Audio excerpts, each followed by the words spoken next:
NEET 2024 നല്ല score വാങ്ങണമെന്ന് നമുക്ക് നല്ല ആഗ്രഹമുണ്ട് അല്ലേ? പക്ഷേ നമ്മൾ ടെസ്റ്റ് സീരീസ് എഴുതുമ്പോൾ എന്തൊക്കെ കാര്യങ്ങളാണ് സംഭവിക്കാറുള്ളത്? ടെസ്റ്റ് സീരീസ് എഴുതുമ്പോൾ നമുക്ക് ടൈം മാനേജ് ചെയ്യാൻ പറ്റാറില്ല, നമുക്ക് വേണ്ട പോലെ വിചാരിച്ച പോലെ കാര്യങ്ങൾ ചെയ്യാൻ വേണ്ടി പറ്റുന്നില്ല, നമ്മൾ പഠിച്ച കാര്യങ്ങൾ വരെ മറന്നു പോകുന്നു. അങ്ങനെ പല സംഭവങ്ങളും സംഭവിച്ചിട്ടാണ് നമ്മുടെ മാർക്കുകളും കാര്യങ്ങളൊക്കെ നഷ്ടപ്പെട്ടുകൊണ്ടിരിക്കുന്നത്. അപ്പോൾ അതൊക്കെ എങ്ങനെയാണ് പരിഹരിക്കുക? നമുക്ക് ടെസ്റ്റ് സീരീസ് അറ്റൻഡ് ചെയ്യാൻ വേണ്ടിയിട്ട്, എസ്പെഷ്യലി ടെസ്റ്റുകൾ അറ്റൻഡ് ചെയ്യാൻ വേണ്ടിയിട്ട് we have to have a pakka plan ഉണ്ടാവണം, കൃത്യമായിട്ടൊരു സ്ട്രാറ്റജി ഉണ്ടാവണം. ഈ ഒരു സ്ട്രാറ്റജി ഉപയോഗിച്ചിട്ട് ടെസ്റ്റ് സീരീസ് കാര്യങ്ങൾ നമ്മൾ അറ്റൻഡ് ചെയ്ത് മുന്നോട്ട് പോകുകയാണെങ്കിൽ ഡെഫിനറ്റ്ലി നമുക്ക് ബെറ്റർ മാർക്ക്, കൂടുതൽ മാർക്കുകൾ സ്കോർ ചെയ്യാൻ വേണ്ടി പറ്റും. അപ്പോൾ അതിന് വേണ്ടിയിട്ടുള്ള ടിപ്സാണ് നമ്മൾ ഇന്നത്തെ വീഡിയോയിൽ ഡിസ്കസ് ചെയ്ത് പോകുന്നത്. ഇനി 100 ദിവസം മാത്രം ബാക്കിയുള്ള ഈ സമയത്ത് ടെസ്റ്റ് സീരീസ് ആണ് ഇമ്പോർട്ടൻസ് എന്നുള്ള കാര്യം പറയാൻ വേണ്ടിയിട്ട് നമ്മൾ ഇതിന് മുന്നേ എന്ത് ചെയ്തിട്ടുണ്ട്, വീഡിയോസ് ചെയ്തിട്ടുണ്ട്. ആ വീഡിയോസ് കാണാത്ത ആൾക്കാരാണെങ്കിൽ കാണാം. സോ നമുക്ക് ഈ വീഡിയോയുടെ ഉള്ളിലേക്ക് കടന്നു പോയി നോക്കിയാലോ. സോ ടെസ്റ്റ് സീരീസ് എഴുതുമ്പോൾ എന്തെല്ലാം കാര്യങ്ങളാണ് നമ്മൾ ശ്രദ്ധിക്കുക എന്നുള്ള കാര്യം. സോ ഫസ്റ്റത്തെ കാര്യം പറഞ്ഞു തരട്ടെ. ഒന്നാമത്തെ tip, the first tip is like, നമ്മളൊരു ടെസ്റ്റ് എഴുതാൻ വേണ്ടി പോകുമ്പോൾ നമുക്ക് പല തരത്തിലുള്ള ടെസ്റ്റുകൾ നമ്മൾ എഴുതുക.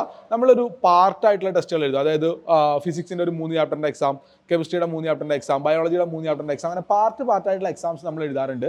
അതുപോലെ തന്നെ ഫുൾ സീരീസ് എഴുതാറുണ്ട്. സോ എന്ത് ടൈപ്പ് എക്സാം ആണെങ്കിലും എക്സാമിന് പോകുന്നതിന് മുന്നേ ആ എക്സാമിനുള്ള എല്ലാ ചാപ്റ്റേഴ്സും പ്രിപ്പയർ ചെയ്തിട്ട് പോകുക എന്നുള്ളതാണ് ഒന്നാമത്തെ ടിപ്പ്. ഇത് കേൾക്കുന്ന സമയത്ത് നിങ്ങളിൽ കുറച്ച് ആൾക്കാർക്കെങ്കിലും കൺഫ്യൂഷൻ ആവുന്നുണ്ടാവും. കാരണം ഒരു 10 ചാപ്റ്റർ പഠിക്കാനുള്ളതിൽ അതിൽ നമ്മൾ 3 4 മാത്രമേ പഠിച്ചിട്ടുണ്ടാവുള്ളൂ, 6 നമ്മൾ പഠിച്ചിട്ട് പോലും ഇല്ലാത്ത ചാപ്റ്റേഴ്സ് ആയിരിക്കും. അപ്പോൾ നമ്മൾ എന്താ ചെയ്യുക? Definitely I will B still telling you that എന്താ ചെയ്യുക, എന്തായാലും ഈ സാധനം മുഴുവൻ പഠിച്ചിട്ട് വേണം നമുക്ക് എക്സാമിന് വേണ്ടി പോകാൻ വേണ്ടിയിട്ട്. സോ മുഴുവനായിട്ട് പഠിക്കുക എന്ന് പറയുന്ന സമയത്ത് നമുക്ക് എപ്പോഴും എല്ലാത്തിനും ഒരേ ഫോക്കസ് കൊടുത്ത് പഠിക്കാൻ പറ്റലുണ്ടാവില്ല. അപ്പോൾ ഞാൻ പറയാം, 10 ചാപ്റ്റർ ഉണ്ട്, നമുക്ക് രാവിലെ മുതൽ നമ്മൾ പഠിക്കാൻ തുടങ്ങിയതാണ്, വൈകുന്നേരമൊക്കെ ആയപ്പോഴത്തേക്കും നമുക്കൊരു 3 4 5 ആയിട്ടുള്ളൂ, ബാക്കി 5 നമ്മൾ കണ്ടിട്ട് പോലും ഇല്ല. അങ്ങനെയാണെങ്കിൽ നമുക്ക് എന്ത് ചെയ്യാൻ പറ്റും വെച്ചാൽ ഈ 5 ഒരു ചാപ്റ്ററിന് ഒരു 5 മിനിറ്റ് അല്ലെങ്കിൽ ഒരു ചാപ്റ്ററിന് 10 മിനിറ്റ് എന്നുള്ള രൂപത്തിലാണെങ്കിലും പെട്ടെന്ന് റാപ്പിഡായിട്ട് മറിച്ചു വിട്ടിട്ട് ആ പേജസും ആ ടേംസും ആ ഇക്വേഷൻസും ഒക്കെ ഒന്ന് കണ്ടതിന് ശേഷം എക്സാം എഴുതുക എന്നുള്ളതാണ്. അതായത് ഏതൊരു എക്സാം എഴുതുന്നതിന് മുന്നേയും ആ എക്സാമിന്റെ സിലബസിലുള്ള എല്ലാ ചാപ്റ്റേഴ്സും കണ്ടിട്ടായിരിക്കണം എക്സാം എഴുതേണ്ടത്. ഒരിക്കൽ പോലും കാണാതെ എക്സാം എഴുതരുത്. ഇതിപ്പോൾ വളരെ എളുപ്പമുള്ള ചാപ്റ്ററാണെന്ന് വിചാരിക്കും. ഇപ്പോൾ ഒരു ബയോളജിയുടെ ഒരു 4 ചാപ്റ്റേഴ്സ് ഉണ്ട്. അത് നിങ്ങൾ വിചാരിക്കുകയാണ് ആ ബയോളജിയുടെ 4 ചാപ്റ്റർ പലവട്ടം ഇതിനു മുന്നേ റിവൈസ് ചെയ്തതാണ്, അതുകൊണ്ട് ഈ എക്സാമിന് അത് നോക്കേണ്ട ആവശ്യമില്ല. അങ്ങനെ ഒരിക്കലും നമ്മൾ പറയാൻ പാടില്ല. നമ്മൾ എന്ത് ചെയ്യണം, ആ ബയോളജിയുടെ 4 ചാപ്റ്റർ അടക്കമുള്ള സാധനങ്ങൾ കണ്ടിട്ടേ നമ്മൾ എക്സാം എഴുതാൻ പോകുള്ളൂ എന്നുള്ളതാണ്. So this is the first tip I will be telling you. ഇനി മുതൽ നിങ്ങൾ എക്സാം എഴുതുമ്പോൾ ഈ സാധനങ്ങൾ നിങ്ങൾ നല്ലോണം ഫോക്കസ് ചെയ്യുക എന്നുള്ളതാണ് ചെയ്യാനുള്ള കാര്യം. രണ്ടാമത്തെ കാര്യം എന്താണെന്ന് വെച്ചാൽ എക്സാമിന് മുന്നേ നിങ്ങൾ ഒരു 15 മിനിറ്റ് എങ്കിലും ഒരു കൂൾ ഓഫ് ടൈം എടുക്കണം എന്നുള്ളതാണ്. Every NEET exam, every test സീരീസിലുള്ള NEET model exams, part exams, എന്ത് സാധനം ആയിരുന്നാലും you have to take a cool off time. Especially online സ്റ്റുഡൻസിന് വേണ്ടിയിട്ടാണ്. അതായത് നമ്മൾ പഠിച്ചുകൊണ്ടിരിക്കുക, നമ്മൾ അതിനെപ്പറ്റി ചിന്തിച്ചുകൊണ്ടിരിക്കുകയാണ്, നമ്മൾ ഫോക്കസ്ഡ് ഓൺ നമ്മുടെ അക്കാഡമിക് കാര്യങ്ങളിൽ ഫോക്കസ്ഡ് ആണ്. അല്ലെങ്കിൽ നമ്മളിപ്പോൾ വേറൊരു കാര്യത്തിൽ ഫോക്കസ്ഡ് ആണെന്ന് വിചാരിച്ചു, വേറെ എന്തെങ്കിലുമൊക്കെ ബസ്സിന് കയറി ഇറങ്ങി എക്സാം സെൻറ്ററിലേക്ക് എത്തിയ സമയമാണ്. ഇവിടെ നിന്ന് എത്തി നമ്മൾ എക്സാം എഴുതുന്നതിന് തൊട്ട് മുന്നേ ഒരു 15 മിനിറ്റ്, ഞാൻ പറയുകയാണെങ്കിൽ ഒരു 20-30 മിനിറ്റ് ഒക്കെ കിട്ടുകയാണെങ്കിൽ വളരെ നല്ലതാണ്. കൂൾ ഓഫ് ടൈം എടുക്കുക എന്നുള്ള കാര്യമുണ്ട്. കാരണം നമ്മളൊരു എക്സാം ടേബിളിലേക്ക്, ഇപ്പോൾ ഞാനിരിക്കുന്ന പോലെ ഒരു ടേബിളിലേക്ക് വന്നിരുന്ന് പേന ഒക്കെ എടുത്ത് അവരുടെ ഫ്രണ്ടിലേക്ക് വെച്ച് സമാധാനത്തിലിരുന്ന് ബ്രീത്തിങ് എക്സസൈസ് ഒക്കെ നമ്മൾ ചെയ്ത് എക്സാം എഴുതാൻ വേണ്ടി പോകുന്ന കാര്യങ്ങളെ പറ്റിയിട്ടൊന്ന് ഫോക്കസ് ചെയ്തിട്ട് സമാധാനമായിട്ട് നമ്മളിങ്ങനെ റിലാക്സ് ചെയ്തിട്ട് ഇങ്ങനെ ഇരിക്കാൻ വേണ്ടി പറ്റണം. എത്ര സമയം ഇരിക്കാൻ വേണ്ടി പറ്റണം? ഒരു 15 മിനിറ്റെങ്കിലും ഇരിക്കാൻ വേണ്ടി പറ്റണം. Because this is a mandatory thing. NEET exam എഴുതാൻ വേണ്ടി പോകുമ്പോൾ നിങ്ങൾക്ക് അറിയാൻ വേണ്ടി പറ്റും, നീറ്റ് എക്സാം എഴുതാൻ വേണ്ടിയിട്ട് നമ്മളുടെ എക്സാം ഹാളിലേക്ക് നമ്മൾ കയറേണ്ടത് 1 മണിക്കൂറോ 1.5 മണിക്കൂറോ മുന്നെയാണ്. അപ്പോൾ ഈ 1.5 മണിക്കൂർ മുന്നേ നമ്മൾ അവിടെ കയറിയിട്ട് ഇരുന്നിട്ട് എന്തൊക്കെ കാര്യങ്ങളാണ് ചെയ്യുക, എങ്ങനെയാണ് ആ കൂൾ ഓഫ് എടുക്കുക എന്നുള്ളത് നമ്മൾ ചെയ്ത് പഠിക്കണം. ഓൺലൈൻ സ്റ്റുഡൻസ് സാധാരണ ചെയ്യാറുള്ള ഒരു പരിപാടിയുണ്ട്. 8 മണിക്കാണ് എക്സാം എങ്കിൽ 7:59 വരെ, ചിലപ്പോൾ 8:01 വരെ പഠിച്ചിട്ട് 8 മണിക്ക് എക്സാം എഴുതാൻ തുടങ്ങും.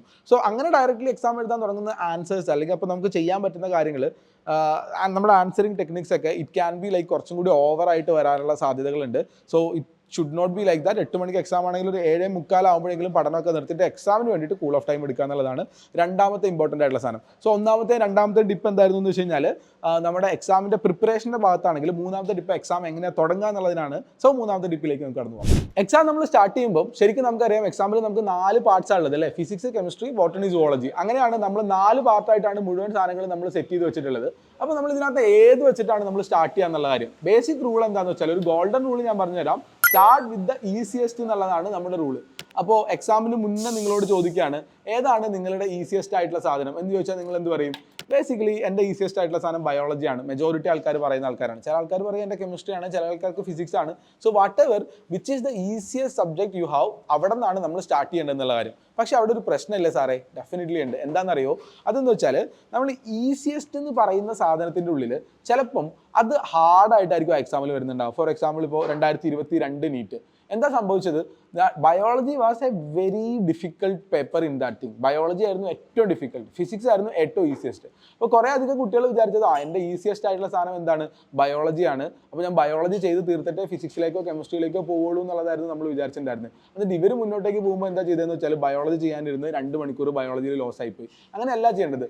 ബയോളജി വെരി ഡിഫിക്കൽട്ട് ആണെന്ന് നമുക്ക് തോന്നുകയാണെങ്കിൽ നമ്മൾ ആ എക്സാം ഹാളിൻ്റെ ഉള്ളിൽ നിന്ന് അത് സ്കിപ്പ് ചെയ്തിട്ട് നമുക്ക് എങ്ങോട്ടേക്ക് പോകാൻ വേണ്ടി പറ്റണം, അടുത്ത സബ്ജക്റ്റിലേക്ക് പോകാൻ വേണ്ടി പറ്റണം എന്നുള്ളത്. സോ ഏത് ഓർഡറിലാണ് നമ്മൾ ചെയ്യേണ്ടതെന്ന് വെച്ചാൽ നമുക്ക് ചെയ്യാൻ പറ്റുന്ന ചോദ്യങ്ങൾ ആദ്യം ചെയ്യുക, അല്ലെങ്കിൽ ചെയ്യാൻ പറ്റുന്ന സബ്ജക്റ്റ് ആദ്യം ചെയ്യുക, പിന്നെ ചെയ്യാൻ പറ്റുന്നത് ആദ്യം ചെയ്യുക, പിന്നെ ചെയ്യാൻ പറ്റുന്നത്. ജനറലി പറയുകയാണെങ്കിൽ ബയോളജി, കെമിസ്ട്രി, ഫിസിക്സ് എന്നുള്ളതാണ് ഓർഡർ. പക്ഷേ എക്സാം ഹാളിൻ്റെ ഉള്ളിൽ എത്തിക്കഴിഞ്ഞിട്ട് ഇത് മോഡിഫൈ ചെയ്യാൻ വേണ്ടിയിട്ട് എന്ത് ചെയ്യണം, നമ്മൾ റെഡി ആയിട്ടുണ്ടാവണം എന്നുള്ളതാണ്. 4ാമത്തെ ഇമ്പോർട്ടൻ്റ് ആയിട്ടുള്ള പോയിന്റ് എന്ന് പറഞ്ഞു കഴിഞ്ഞാൽ that is like skip the hardest എന്നുള്ളതാണ്. Wherever you are feeling a hardest subject അല്ലെങ്കിൽ ഹാർഡസ്റ്റ് ക്വസ്റ്റ്യൻ, അത് കാണുന്ന സമയത്ത് യു ക്യാൻ സ്കിപ്പ് ചെയ്യാൻ വേണ്ടിയിട്ട് പറ്റണം.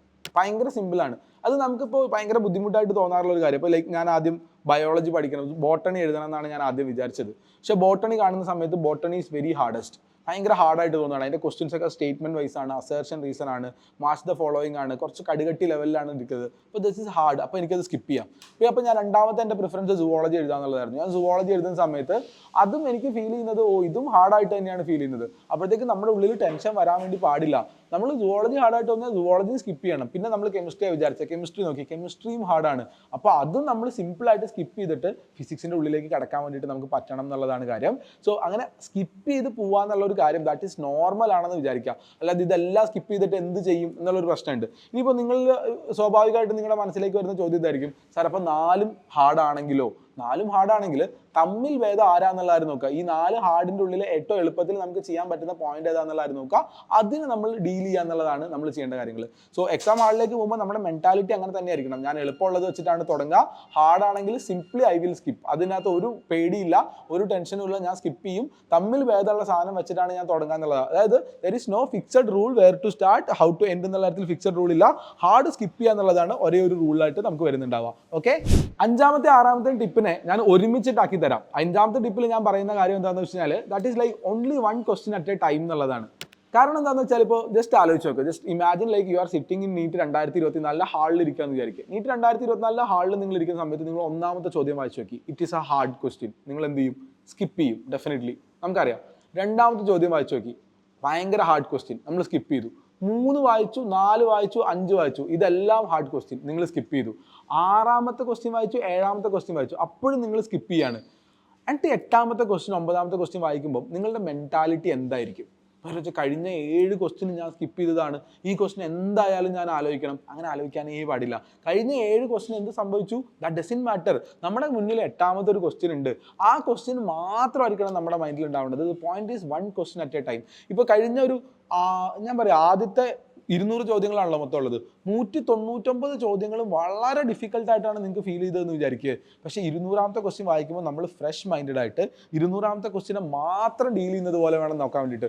199 എണ്ണം എനിക്ക് ചെയ്യാൻ പറ്റിയിട്ടില്ല, 199 എണ്ണം ഭയങ്കര ടഫായിരുന്നു, ഞാനത് തൊട്ടിട്ടില്ല, അതെല്ലാം എൻ്റെ തെറ്റിപ്പോയി, അങ്ങനത്തെ ഇമോഷൻസിൻ്റെ പുറത്താണ് നിങ്ങൾ 200ാമത്തെ ക്വസ്റ്റ്യൻ അറ്റംപ്റ്റ് ചെയ്യണമെങ്കിൽ 200ാമത്തെ ക്വസ്റ്റ്യൻ എത്ര എളുപ്പമാണെങ്കിലും നിങ്ങൾക്ക് അത് ഹാർഡായിട്ടേ ഫീൽ ചെയ്യുള്ളൂ.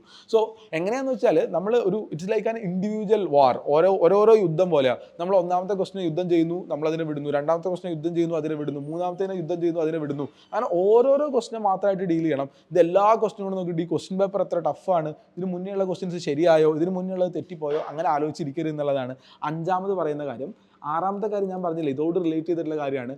ഇവിടെ നമ്മൾ വിളിക്കേണ്ട വാക്ക് എന്താണെന്ന് വെച്ചാൽ സ്കിപ്പ് ഇൻടു അൺലിമിറ്റഡ് എന്നുള്ളതാണ്. അതായത് അൺലിമിറ്റഡ് സമയത്ത് സ്കിപ്പ് ചെയ്യാൻ വേണ്ടി നമുക്ക് പറ്റണം. 1ാമത്തെ സ്കിപ്പ് ചെയ്തു, സ്കിപ്പ്. 2ാമത്തെ സ്കിപ്പ് ചെയ്തു, സ്കിപ്പ്. 3ാമത്തെ സ്കിപ്പ് ചെയ്തു, സ്കിപ്പ്. 30ാമത്തെ സ്കിപ്പ് ചെയ്തു, സ്കിപ്പ്. 50ാമത്തെ സ്കിപ്പ് ചെയ്തു, സ്കിപ്പ്. അങ്ങനെ എത്ര വട്ടം നമുക്ക് ഓരോ ക്വസ്റ്റ്യൻസ് സ്കിപ്പ് ചെയ്യാൻ പറ്റണോ അത്രയും വട്ടം സ്കിപ്പ് ചെയ്യണം. നമ്മുടെ മൈൻഡിൽ ഉണ്ടാവേണ്ട ഏറ്റവും വലിയൊരു ആപ്തവാക്യം എക്സാം എഴുതാൻ നേരത്ത് സ്കിപ്പ് സ്കിപ്പ് സ്കിപ്പ് എന്നായിരിക്കണം. അതായത് ഒരു ക്വസ്റ്റ്യൻ വായിച്ച് ഒരു 20 സെക്കൻഡ് കൊണ്ട് ഉത്തരം കിട്ടുന്നില്ല, ഒരു 30 സെക്കൻഡ് ആലോചിച്ചിട്ട് നമുക്ക് കുറച്ചുകൂടി കൺഫ്യൂസ്ഡ് ആവുകയാണ് ചെയ്യുക. First thing you have to do is like skip. ഒറ്റയടിക്ക് സ്കിപ്പ് ചെയ്യുക. ഇപ്പോൾ സ്കിപ്പ് ഇൻടു അൺലിമിറ്റഡ് എന്നുള്ള കാര്യം നമ്മുടെ മൈൻഡിൽ വെച്ചോണ്ടേ ഇരിക്കുക. കാരണം ഇതിങ്ങനെ വിട്ട് പോവുക. ചിലപ്പോൾ നിങ്ങൾ ആലോചിച്ച് നോക്ക്, നിങ്ങൾക്ക് കിട്ടുന്ന ഒരു ക്വസ്റ്റ്യൻ വെർഷനിൽ ആദ്യത്തെ 150 ചോദ്യങ്ങളും ഹാർഡും പിന്നത്തെ 50 ചോദ്യങ്ങൾ എളുപ്പവും ആണെങ്കിലോ നിങ്ങൾ ആദ്യത്തെ ഹാർഡ് സാധനത്തിൽ ടൈം സ്പെൻഡ് ചെയ്തുകൊണ്ട് അവസാനത്തിലേക്കുള്ള എളുപ്പമുള്ള സാധനങ്ങൾ നിങ്ങൾ കാണുക പോലും ചെയ്യില്ല.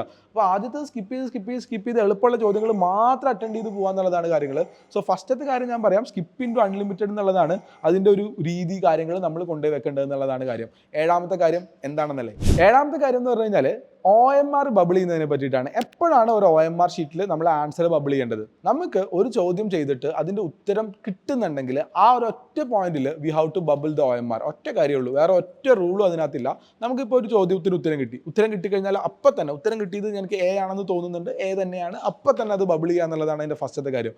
സാധാരണഗതിയിൽ കുട്ടികൾ ചെയ്യുന്ന കാര്യം എന്ന് വെച്ചാൽ ഇപ്പോൾ A കിട്ടി, കുറച്ച് കഴിയുമ്പോൾ വന്നിട്ട് ഒന്നും കൂടി നോക്കാം, ചിലപ്പോൾ A എന്നുള്ളത് B ആയാലോ എന്നുള്ളതാണ് ചിന്തിക്കുന്നത്. എന്നിട്ട് എന്ത് ചെയ്യുന്നു വെച്ചാൽ OMR ബബിൾ ചെയ്യുന്നതിനെ ഒഴിവാക്കി വെക്കും. What is A problem? നിങ്ങൾ ആലോചിച്ച് നോക്ക്, നമുക്ക് ഒരു ചോദ്യം ചെയ്യാൻ 1 മിനിറ്റാണ് ഉള്ളത്. ഇനി ഈ 1 മിനിറ്റ് തന്നെ നമുക്ക് ശരിക്കും ഉണ്ടാവില്ല, കാരണം ചില ഹാർഡായിട്ടുള്ള ചോദ്യങ്ങൾ ചെയ്യാൻ 2 മിനിറ്റ് 3 മിനിറ്റ് വേണ്ടി വരുമ്പോൾ ഇത് ചെയ്യുന്നത് ചിലപ്പോൾ 30 സെക്കൻഡിൽ നമുക്ക് ചെയ്യേണ്ടി വരും. അപ്പോൾ 30 സെക്കൻഡിൽ നമ്മളൊരു ഉത്തരം കണ്ടുവച്ചിട്ട് അത് രണ്ടാമത് ഒരു പ്രാവശ്യം കൂടി വന്ന് രണ്ടാമത് റീചെക്ക് ചെയ്യാൻ റീവെരിഫൈ ചെയ്യാനുള്ള ടൈം നീറ്റിൻ്റെ എക്സാം ഹാളിൽ ഇല്ല.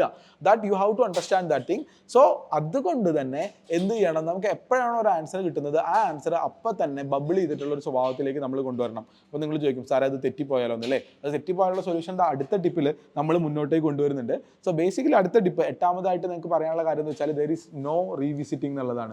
ഒരു പ്രാവശ്യം ആൻസർ ചെയ്ത ക്വസ്റ്റ്യൻ ഇല്ലേ, അത് എക്സാമിൻ്റെ ഉള്ളിൽ ഇരുന്നിട്ട് നമ്മൾ റീവിസിറ്റ് ചെയ്യരുത്. നമ്മളിപ്പോൾ ചെയ്തുകൊണ്ടിരിക്കുന്നത് നീറ്റ് എക്സാം അല്ല നമ്മൾ എഴുതുന്നത്, നമ്മളിപ്പോൾ എഴുതുന്നത് നീറ്റിൻ്റെ ടെസ്റ്റ് സീരീസ് ആണ്. അപ്പോൾ നമുക്കിത് റീവിസിറ്റ് ചെയ്യാൻ ടൈമുണ്ട്. എപ്പോഴാണെന്നല്ലേ, അടുത്തൊരു സാധനത്തിനകത്ത് നമ്മൾ എക്സാം അനാലിസിസ് എന്ന് പറഞ്ഞ ഒരു സാധനം നമ്മൾ ചെയ്യുന്നുണ്ട്.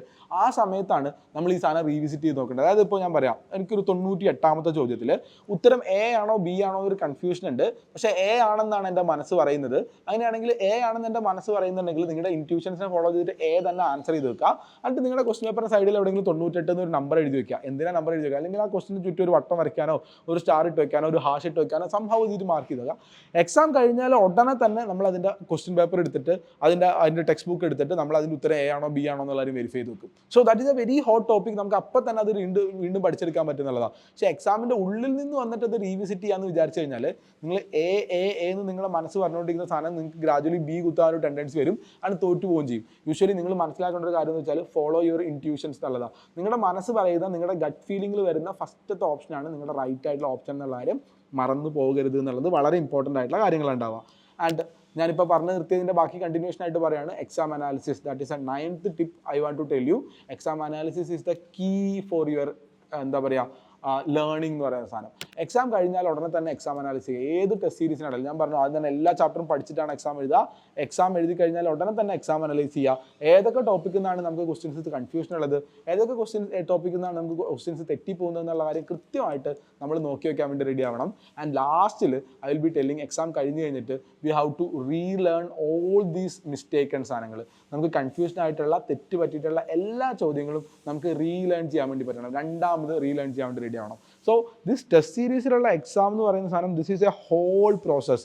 എല്ലാ ചാപ്റ്ററും പ്രിപ്പയർ ചെയ്യുന്നത് മുതൽ എല്ലാ ചാപ്റ്ററും പ്രിപ്പയർ ചെയ്യാൻ ഞാൻ പറഞ്ഞു, അതിന് അത്രയധികം സമയം ചിലപ്പോൾ കിട്ടിയെന്ന് നിങ്ങൾക്ക് വരില്ല. ഓടിച്ചിട്ടിട്ടാണെങ്കിലും എല്ലാ ചാപ്റ്ററും പ്രിപ്പയർ ചെയ്ത് കൂൾ ഓഫ് ടൈം എടുത്ത് എക്സാം ഹാളിൽ വന്ന് ഹാർഡായിട്ടുള്ള സാധനങ്ങളൊക്കെ സ്കിപ്പ് ചെയ്ത് വെച്ച് ഈസി ആയിട്ടുള്ള സാധനങ്ങൾ മാത്രം അറ്റൻഡ് ചെയ്ത് അപ്പം തന്നെ OMR ഷീറ്റിൽ മാർക്ക് ചെയ്ത് നമ്മുടെ ഇൻറ്റ്യൂഷൻസിനെ ഫോളോ ചെയ്ത് നമുക്ക് റീവിസിറ്റ് ചെയ്യേണ്ട ക്വസ്റ്റ്യൻസ് നമ്മൾ അവിടെ മാർക്ക് ചെയ്ത് വെച്ച് എക്സാം കഴിഞ്ഞ് ഉടനെ തന്നെ അതിന് ടെക്സ്റ്റ് ബുക്ക് എടുത്തിട്ട് അതിനൊന്ന് റീലേൺ ചെയ്ത് വീണ്ടും അത് ശരിയായിരുന്നു എന്നുള്ള കാര്യം ഒന്ന് എക്സാമിൻ ചെയ്ത് അനലൈസ് ചെയ്ത് നോക്കി അങ്ങനെ പോവുക. ഒരു എക്സാം കഴിഞ്ഞ് കഴിഞ്ഞാൽ 3 ദിവസം കഴിഞ്ഞിട്ട് യു വിൽ ബി ഗെറ്റിംഗ് അടുത്ത എക്സാം. വീണ്ടും ഇതേ പ്രോസസ്സ് റിപ്പീറ്റ് ചെയ്യുക. അങ്ങനെ ഓരോ എക്സാമുകളും it will be like a stepping stone. ഒരു പടി പോലെ ആയിരിക്കും ഉണ്ടാവുക, ഗ്രാജുവലി ഇംപ്രൂവ് ചെയ്ത് വരുന്നുണ്ടാവും. And one very important tip I want to tell you, never miss an exam. ഒന്നും പഠിക്കാൻ പറ്റിയില്ല, പനി പിടിച്ച് കിടപ്പായിരുന്നു, still you have to attend that exam. ആ എക്സാം അറ്റൻഡ് ചെയ്തിട്ട് ആ എക്സാമിൻ്റെ അനാലിസിസ് ചെയ്തിട്ട് അതിൻ്റെ ഉള്ളിൽ നിന്ന് റീലേൺ ചെയ്താൽ മാത്രം മതി. സോ ഒരിക്കലും ഒരു എക്സാം മിസ്സാക്കുകയും ചെയ്യരുത് എന്നുള്ള കാര്യങ്ങളാണ്. സോ ഈ എക്സാം എഴുതുന്ന സമയത്ത് നിങ്ങൾക്ക് അതിനെ പറ്റിയിട്ട് വേറെയും കുറേ ഡൗട്ടുകളും കുറേ സാധനങ്ങളും നിങ്ങൾക്ക് ഉണ്ടാവും. സോ എന്ത് ചെയ്തോ, നേരെ ചോദിക്കുന്ന സാധനങ്ങളൊക്കെ എന്ത് ചെയ്യാം 1 2 3 4 ആയിട്ട് നമ്മൾ എന്ത് ചെയ്യാം മറുപടികൾ പറഞ്ഞു തന്നുകൊണ്ടേ ഇരിക്കാം. കമൻറ്റ് ബോക്സിലേക്ക് നിങ്ങളുടെ എക്സാമായിട്ട് നിങ്ങളുടെ സ്ട്രാറ്റജീസ് എന്തെല്ലാമാണ്, അതിനേക്കാൾ ഉപരി നിങ്ങൾ ചെയ്തപ്പോൾ തെറ്റിപ്പോയ ഫെയിൽഡ് ആയിട്ടുള്ള സ്ട്രാറ്റജീസ് എന്തെല്ലാമാണെന്നുള്ള കമൻറ്റ് ബോക്സിൽ ഇട്ടോ. So will see you there. Channel subscribe ചെയ്തില്ലെങ്കിൽ സബ്സ്ക്രൈബ് ചെയ്യുക, ഫ്രണ്ട്സിന് ഷെയർ ചെയ്ത് കൊടുക്കാനും മറക്കണ്ട. അടുത്ത വീഡിയോയിൽ കാണാം. ബൈ.